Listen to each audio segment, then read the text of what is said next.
Very good morning to all of you. Welcome to my YouTube channel Vision Maths Classes. Students, आपको पिछला lecture समझ में आया होगा, ठीक है। आप उस लेक्चर को अच्छे से देखे होंगे और समझ में पाए भी होंगे। अगर आपको फिर भी नहीं समझ में आया होगा तो हम आज स्टार्ट करते हैं फिर से बेसिक लेवल से। आपको होप समझ में आएगा, समझने का प्रयास कीजिएगा स्टूडेंट। देखिए स्टूडेंट, पहले फॉर्मूला को हम लिख देते हैं student. Sine theta equal to formula क्या होता है student? P by H. Cos theta क्या होता है स्टूडेंट? B by H. और टेन थीटा क्या होता है स्टूडेंट? P by B. फिर स्टूडेंट इस पे आते हैं, साइन का उल्टा क्या होता है? कॉसेक थीटा क्या होगा? H by P. और सेक थीटा क्या होता है स्टूडेंट? H by B. और कॉट थीटा क्या होता है student? B by P. Student sine का उल्टा कॉसेक थीटा, कॉस का उल्टा सेक थीटा, टेन का उल्टा कॉट थीटा। ये फार्मूला आज सबके। इस पे बेस क्वेश्चन समझिएगा ध्यान से स्टूडेंट। क्या स्टूडेंट क्वेश्चन रहता है इस तरह से, in right triangle A B C in which in right triangle A B C in which, इस तरह से ट्रायंगल रहेगा। क्या बोला student? In right triangle A B C, A B C, जो बीच में उसको हम 90 डिग्री ड्रॉ करेंगे, ठीक है। In which A B equal to 3 centimetre and B C equal to 3 centimetre. तब क्वेश्चन में रहता है find sine A sine C. Second में फिर रहेगा find tan A tan C. Student in right triangle A B C in which A B equal to 3 centimetre, B C equal to 4 centimetre, find sine A sine C, tan A tan C. हमको ये निकालना है student. तो सीखिएगा, question को पढ़िए ध्यान से। In right triangle A B C in which A B कितना सेंटीमीटर है? 3 सेंटीमीटर। और बी सी कितना सेंटीमीटर है? 4 सेंटीमीटर, ठीक है। आपसे क्वेश्चन क्या पूछ रहा है? Sign A sine C, tan A tan सी। दो क्वेश्चन पूछ रहा है स्टूडेंट। देखिए स्टूडेंट, इसको समझने से पहले ये आपके 8.1 के तरह का क्वेश्चन है। हम इसको बताएंगे, आपसे वो क्वेश्चन बनेगा। ध्यान समझने का प्रयास कीजिए, हम कहना क्या चाह रहे हैं। देखिए स्टूडेंट, यहाँ पे जो क्वेश्चन कर रहा है, आपको 3 सेंटीमीटर पता है, 4 सेंटीमीटर पता है। सबसे पहले आपको ये AC निकालना होगा। तो हम बोले थे कि जब भी AC निकालना हो, ट्रायंगल का 2 साइड पता हो, तीसरा साइड निकालने के लिए हम लोग पाइथागोरस थ्योरम का यूज करते हैं। कीजिए तो। अगर आएंगे तो क्या लिख सकते हैं? इन राइट ट्रायंगल, कौन सा? ABC we get. Pythagoras theorem इस्तेमाल कीजिए। क्या होगा? AC square equal to AB square plus BC square. कहाँ से आया ये चीज? By Pythagoras theorem.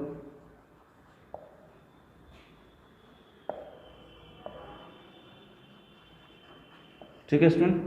चलिए AC की वैल्यू कितना है नहीं पता हमको स्टूडेंट, छोड़ देंगे। AB की वैल्यू कितना पता है स्टूडेंट? 3 का स्क्वायर लिखेंगे। ये 4 है तो 4 का square. AC square equal to क्या हो जाएगा? 3 का स्क्वायर 9, 4 का square 16। AC square equal to कितना हो जाएगा? 25। ठीक है स्टूडेंट। तो अब क्या करेंगे?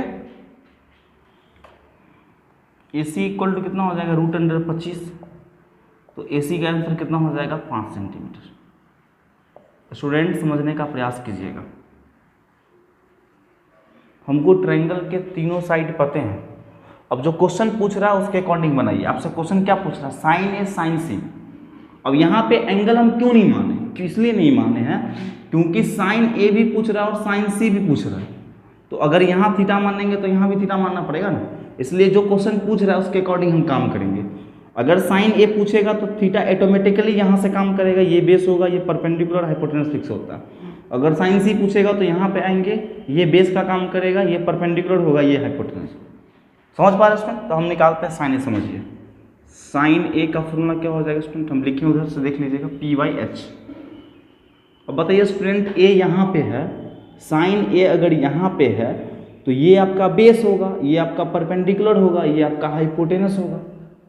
तो परपेंडिकुलर तरफ मेरा ये है 4, आंसर कितना होगा 4/5। ठीक है स्टूडेंट, चलिए आगे साइन सी पूछ रहा है। साइन सी कैसे निकलेगा, फॉर्मूला क्या होता है स्टूडेंट, P/H, फार्मूला में कोई चेंज नहीं। अब बताइए साइन सी पूछ रहा है, तो यहाँ एंगल, तो यहाँ के एंगल का P कौन होगा, ये होगा, और ये बेस हो जाएगा, क्या होगा 3/5। अब क्या है स्टूडेंट, 10A, 10A का फॉर्मूला क्या होगा P/B। ए बोल रहा है स्टूडेंट, तो ए के लिए क्या होगा, P ये हो गया, B ये हो जाएगा, क्या हो जाएगा 4/3। फिर 10C पूछ रहा है स्टूडेंट, 10C के लिए क्या होगा स्टूडेंट बताइए, तो 10C के लिए P कौन होगा, ये होगा और B ये होगा, P/B कितना हो जाएगा 3/4। होप आपको स्टूडेंट समझ में आया होगा क्वेश्चन, ये आपके NCERT बिल्कुल मिटा दिया स्टूडेंट। आपके ये जो 8.1 नंबर क्वेश्चन है, एक्सरसाइज 8.1 जो है आपका 8.1 का क्वेश्चन नंबर 1 के टाइप का क्वेश्चन है।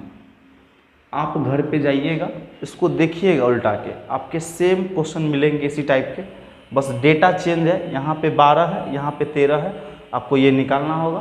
ट्रायंगल का तीनों साइड जैसे ही निकलेगा, जो पूछ रहा है क्वेश्चन में वो बनाइएगा, इस तरह का सेम क्वेश्चन। तो स्टूडेंट, तो इस क्वेश्चन को आप समझने का प्रयास कीजिएगा। अगर समझ स्टूडेंट्स, आपके 8.1 का क्वेश्चन नंबर 2 है, ठीक है, आप समझने का प्रयास कीजिए। क्वेश्चन में कहता है कि कोई राइट एंगल ट्रायंगल है क्यू पे, तो आपसे पूछ रहा है 10P और cot R की वैल्यू निकालिए। ठीक है स्टूडेंट, हम सबसे पहले बोले थे कि अगर ट्रायंगल के 2 साइड पता है तो तीसरा साइड हमको निकालना है। तीसरा साइड आपका क्या है, QR, जो हमको पता नहीं है, निकालिए तो क्वेश्चन। तो क्या लिखेंगे, इन राइट ट्रायंगल, कौन सा, PQR वी गेट, क्या होगा बोलिए तो स्टूडेंट, PR का स्क्वायर इक्वल टू PQ का स्क्वायर प्लस QR का स्क्वायर। PR 13 का स्क्वायर, PQ 12 का स्क्वायर प्लस QR का स्क्वायर, 169 144 प्लस QR का स्क्वायर। क्या हो जाएगा, QR का स्क्वायर इक्वल टू कितना हो जाएगा 169 माइनस 144, कितना हो जाएगा स्टूडेंट 25। तो QR इक्वल टू कितना हो जाएगा √25। तो QR की वैल्यू कितना हो जाएगा स्टूडेंट 5 सेंटीमीटर। स्टूडेंट्स, जब हमको 3 साइड पता है, जो पूछ रहा है सबसे पहले 10P निकालिए, फिर cot R निकालिए, और तब सब्ट्रैक्ट करना है, तो निकालिए सबसे पहले 10P। अब P यहाँ पे बन रहा है, तो स्टूडेंट क्या होगा, ये बेस होगा और ये परपेंडिकुलर होगा। अरे ना स्टूडेंट, जहाँ पे एंगल पूछ रहा है वो बेस, सामने वाला परपेंडिकुलर, वो हाइपोटेनस। तो 10P क्या होगा फॉर्मूला, P/B। इसके लिए P का काम कौन करेगा, ये करेगा 5, और B का काम कौन करेगा 5/12। अब cot R पे आते हैं।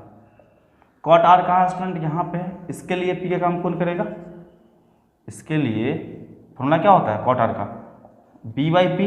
इसके लिए B का काम कौन करेगा, ये करेगा 5, और P का काम कौन करेगा 12। ठीक है, चलिए आपसे पूछ क्या रहा है, 10P में से cot R, 10P में से cot R, ठीक है, क्या हो जाएगा 5/12 और -5/12, कट के आंसर कितना आंसर आएगा 0। आई होप आपको समझ में आया होगा क्वेश्चन। स्टूडेंट्स, अब जो क्वेश्चन नंबर 3 है आपका, क्वेश्चन नंबर 3 आप खुद से बना सकते हैं, उसी टाइप का क्वेश्चन है, क्वेश्चन नंबर 2 के टाइप का। क्वेश्चन नंबर 4 जो हम क्वेश्चन बता रहा है, लिखा हुआ है 15 cot A = 8, तो फाइंड sin A और sec A। सिंपल सा क्वेश्चन। जैसे ही 15A बोला है तो A पे क्या मान लेंगे, थीटा, क्योंकि यहाँ पर 2 एंगल तो पता है नहीं। सबसे पहले एक राइट एंगल ड्रॉ करें, ABC। ठीक है, 15 cot A = 8। अब जैसे क्वेश्चन आपका लिखता है 2x = 3, तो x के लिए कितना निकलता है 3/2। इस तरह से हमको cot A निकालना पड़ेगा। यहाँ से क्या होगा, 15 cot A = 8, तो cot A = कितना हो जाएगा 8/15। यहाँ तक में कोई दिक्कत, cot A है तो cot A का फॉर्मूला स्टूडेंट क्या होता है बताइए, cot A का फॉर्मूला क्या होता है B/P। अब ये A यहाँ पे है, कितना बराबर है, जहाँ पे एंगल हो वो बेस होता है, सामने वाला परपेंडिकुलर और ये फिक्स होता है, याद रखिएगा। तो ए यहाँ पे, इसका मतलब 8 यहाँ होगा, 15 कहाँ यहाँ होगा, और ये पता नहीं है। हम बताए थे कितना होगा, हमेशा आपको 2 साइड देगा और तीसरा साइड पाइथागोरस से आपको निकालना पड़ेगा। तो हम लिख सकते हैं इन राइट ट्रायंगल, कौन सा, ABC वी गेट क्या होगा स्टूडेंट, बोलिए तो, AC square equal to AB square plus BC square, क्या होगा बोलिए तो। AC स्क्वायर की वैल्यू पता नहीं, AB की वैल्यू 8 प्लस 15 का स्क्वायर, क्या हो जाएगा, AC square equal to 64 plus 225, तो AC स्क्वायर इक्वल टू कितना होगा 289, तो AC की वैल्यू कितना होगा √289, तो AC का वैल्यू कितना हो जाएगा 17 सेंटीमीटर। आई होप आपको समझ में आ गई चीज़ आया। ट्रायंगल के तीनों साइड हमें पता है, अब जो पूछ रहा वो निकालिए। क्या पूछ रहा है आपसे, पूछ रहा है साइन A, तो साइन A का फॉर्मूला क्या होता है, P/H होता है। तो A यहाँ पे है तो P कौन होगा, ये होगा, क्या होगा 15 और H कौन होगा 17। चलिए अब क्या निकालना है, सेक A, सेक A किसका उल्टा होता है, कॉस का। देखिए यहाँ पे क्या लिखा है H/B, H/B, H कितना है स्टूडेंट 17 और B कितना है मेरा ये 8।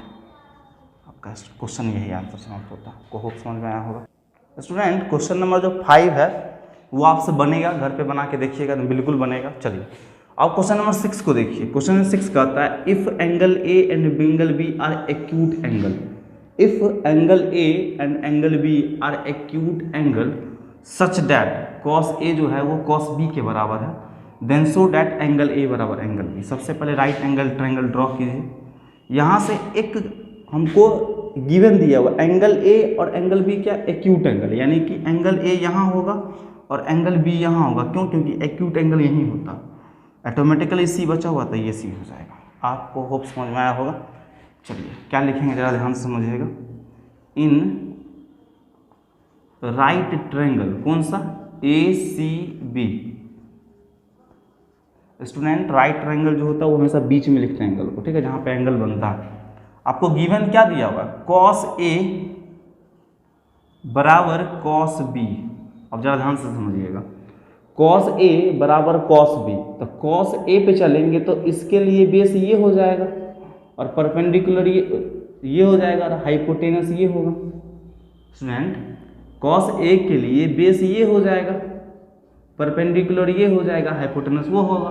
अगर यहाँ पे आएंगे तो यहाँ पे इसके लिए बेस ये हो जाएगा और परपेंडिकुलर ये हो जाएगा इस एंगल के लिए, हो गया ना। तो यहाँ पे आएंगे कॉस A के लिए तो बेस कौन होगा, ये होगा AC और हाइपोटेनस क्या होगा AB फिक्स। कॉस B पे अगर आएंगे तो इसके लिए बेस कौन होगा BC और हाइपोटेनस तो फिक्स क्या होगा AB।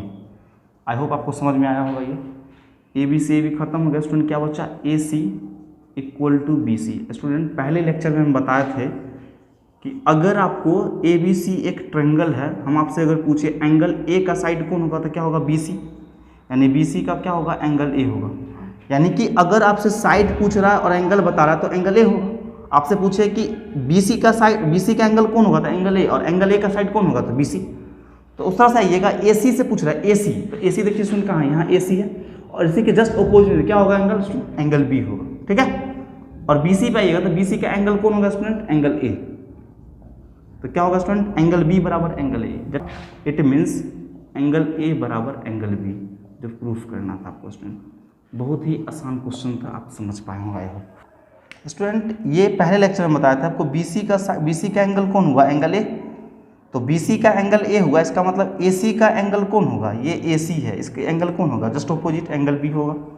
अब आएंगे क्या होगा, AC हो गया, BC हो गया। अब आते हैं AB पे, AB का एंगल कौन होगा, AB का एंगल कौन होगा, एंगल C होगा, क्योंकि जस्ट ऑपोजिट में ये है। दोनों चीज़ पूछ सकता है, एंगल A का साइड कौन होगा तो BC होगा, एंगल B का साइड कौन होगा तो AC होगा, एंगल C का साइड कौन होगा तो AB होगा, AB का एंगल कौन होगा तो एंगल C होगा, AC का एंगल कौन होगा तो एंगल B होगा, BC का एंगल कौन होगा तो एंगल A होगा। स्टूडेंट्स आपको अगर ये लेक्चर अच्छा लगा हो तो मेरे YouTube चैनल को सब्सक्राइब कीजिए, लाइक्स कीजिए, शेयर कीजिए, जितना ज़्यादा से ज़्यादा हो सके ज़्यादा से ज़्यादा शेयर कीजिए। थैंक्स। स्टूडेंट जैसा कि मैंने आपको पहले कल बोला था कि क्लास 9 का आज लेक्चर डाला जाएगा, तो आज हम एक लेक्चर डालेंगे